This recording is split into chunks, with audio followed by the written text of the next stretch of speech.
talking to you and there are bombs in the distance here. I am worried about my relatives. Israel killed 17 of my relatives in the past week, 17 from my extended family. What I'm saying is that the United States, without whom this war could not be fought, without whose weaponry, whose political and ideological support for Israel this war could not be fought, could stop it. But they won't. The question of Israel is a question of imperialism and colonialism, and it always has been. I just want to start by reading a quote. Yesterday, we saw again repeated attacks against civilian infrastructure. The international order is very clear. These are war crimes. Targeted attacks on civilian infrastructure with the clear aim to cut off men, women, children of water, electricity and heating. With the winter coming, these are acts of pure terror and we have to call it as such. Those are the words of Ursula von der Leyen speaking about Putin's invasion of Ukraine. Now that same description, because if you haven't heard it before, you might have thought that that was a description of the pure terror that Israel is inflicting on the people of Gaza as we speak. The intentional destruction of civilian infrastructure, cutting off water, fuel, electricity, energy, the means to sustain human life. Bombarding people with the most sophisticated military weaponry pretty much known to humanity. Slaughtering people in front of the eyes of the world. And I would never ever use the word genocide lightly. You've got to be cautious about using words like genocide, because you don't want to devalue the horror of what genocide actually means. We haven't seen many genocides in human history, but it is an accurate description to say there is genocidal intent in what Israel is doing. Describing people as human animals, an entire population, generals saying, we are going to target the entire population. They are, to quote Isaac Herzog, the president of Israel, they are all responsible. Collective punishment of the entire population. How do you explain these shocking double standards when one simple description is just pure out-and-out racism? That's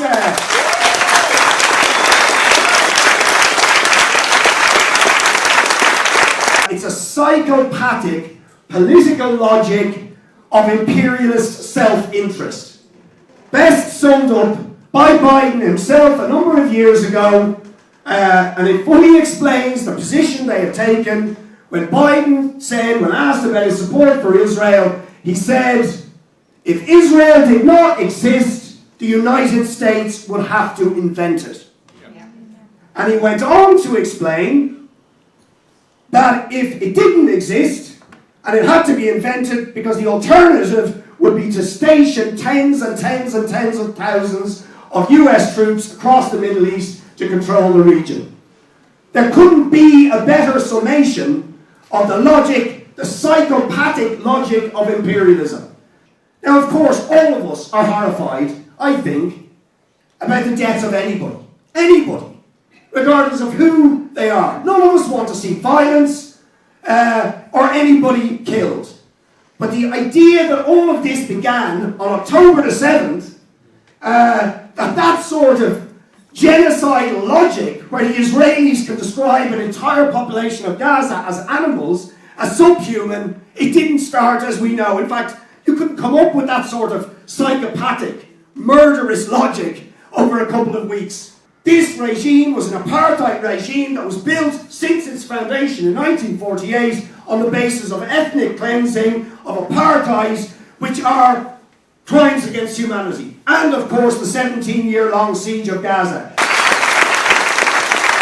And a society that is based based on apartheid or ethnic cleansing and the seizure of other people's land has no right to defend itself. In fact, it has no place in a civilized world. Just like apartheid South Africa had no place in a civilized world, the apartheid state of Israel. And that is not an anti-Semitic comment, quite the opposite. It is motivated by opposition to racism.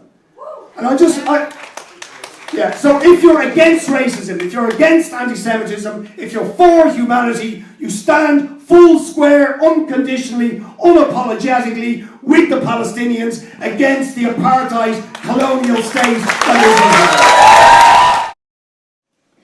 The attack on civilians in Israel has been utterly horrific. That cannot justify the indiscriminate killings of Palestinians who are paying the price for a crime they did not commit. Collective punishment is a war crime, yet our political leaders lack either the empathy or courage to hold the Israeli government to account.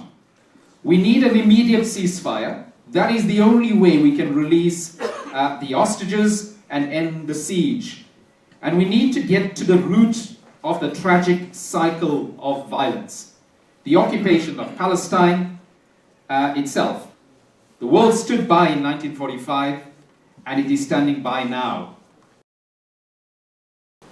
The Israelis have been raiding Gaza, raiding the West Bank, and picking up people, taking hostages, as has already been said. And I used to say, what is going to happen? And I have to be very honest with you today. When I heard that Hamas had decided to go in after a 2-year plan and say to the Israelis, here we are, get out of our territory, lift the siege, I was actually very happy.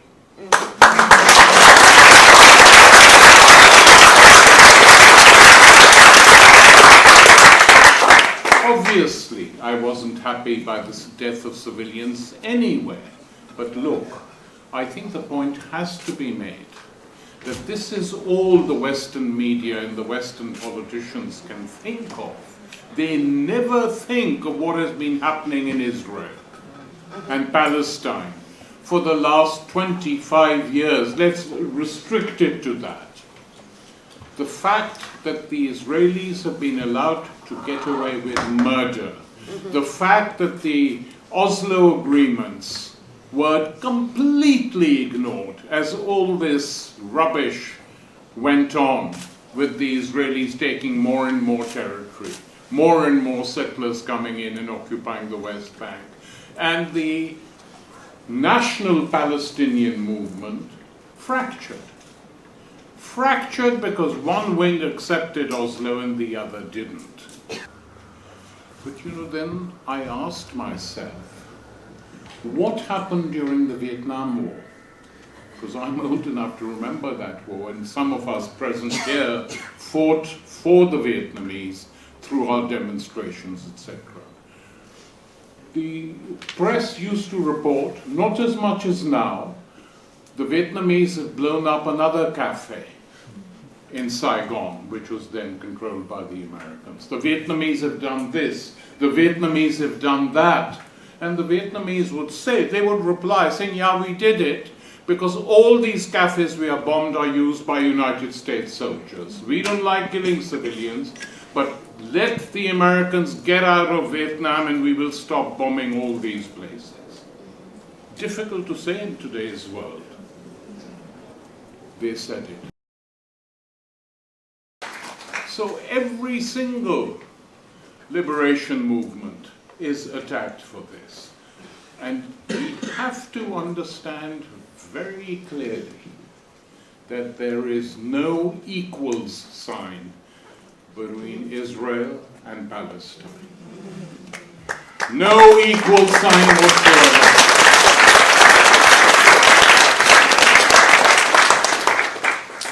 Israel is a nuclear state. Israel is armed by the United States and its allies, principally the United States, till they have all the weaponry they need in the world. They have the right granted to them by the Western powers to go and bomb whenever they like, whether it's the West Bank, whether it's Gaza, etc.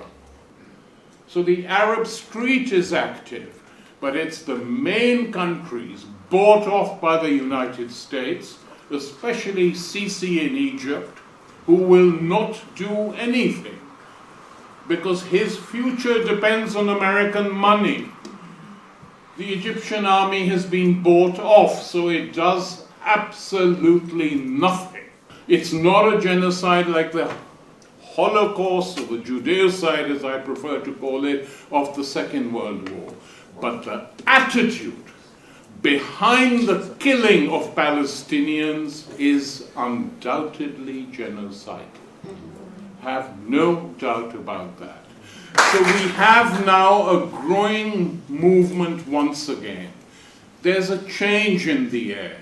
A shift has taken place. And the only way we can fight these politicians is by marching on the streets against them.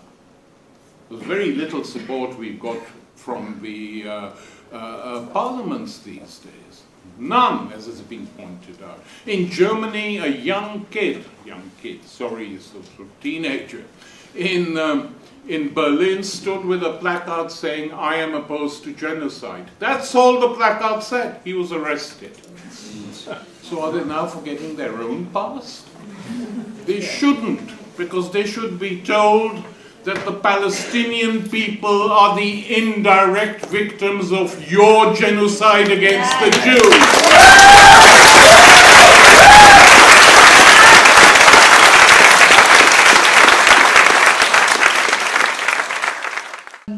What happens in the next couple months can determine and shape the future politics for generations to come in the Middle East and in the region. As I said, things hang in the balance, and I know what side I want to see victorious. They want to see the ethnic cleansing that begun in 1948 carried out to its logical conclusions. That is what the Israeli government wants to see happen, not just in Gaza, but in the West Bank, in the occupied territories of East Jerusalem as well. And you don't have to take my word for it. You can look at the spokesman of the Israeli Defense Forces, because they say as much themselves. They say that the Israeli military aim is to end and eradicate Hamas. Another spokesperson says that Gaza will be something else after the Israeli military operation has concluded. We have to ask, what do they mean when they say that? Because actually we know when they say they want to bring about an end to Hamas, when they say they want to wipe out Hamas, what they really mean is that they want to wipe out Gaza and the 2.3 million people that live within its prison walls. When they say that Gaza will become something else, they mean that they will turn it into a wasteland. If you look at the aerial photographs, this has already taken place. And actually I think this is why we have to stand against Israel and everything that they do. This is the logic of settler colonialism. This is what apartheid looks like on the ground, and this is the kind of enemy that we are up against. And that is why I proudly stand here today and I say that I will not condemn any action taken by the Palestinian liberation movement in their fight against this brutal apartheid. I don't think so. Is bombing hospitals and targeting journalists and committing war crimes, is that self-defense? Is using water and food and electricity and fuels as weapons in a colonial repression, is that self-defense? I don't think so. I think these are things that we have to talk about. None of this is self-defense. These are acts of war by the Israeli apartheid regime on the Palestinian people. And in fact, it is Israel that is the real terrorists and the aggressors.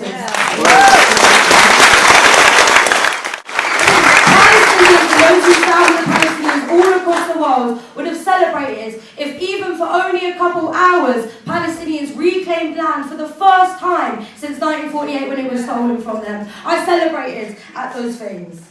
And actually people will not forget the millions that have come out in the streets in support for Palestine. In Egypt, in Lebanon, in Jordan, Algeria, Tunisia, in France, and here in Britain as well. And actually these protests are of huge significance.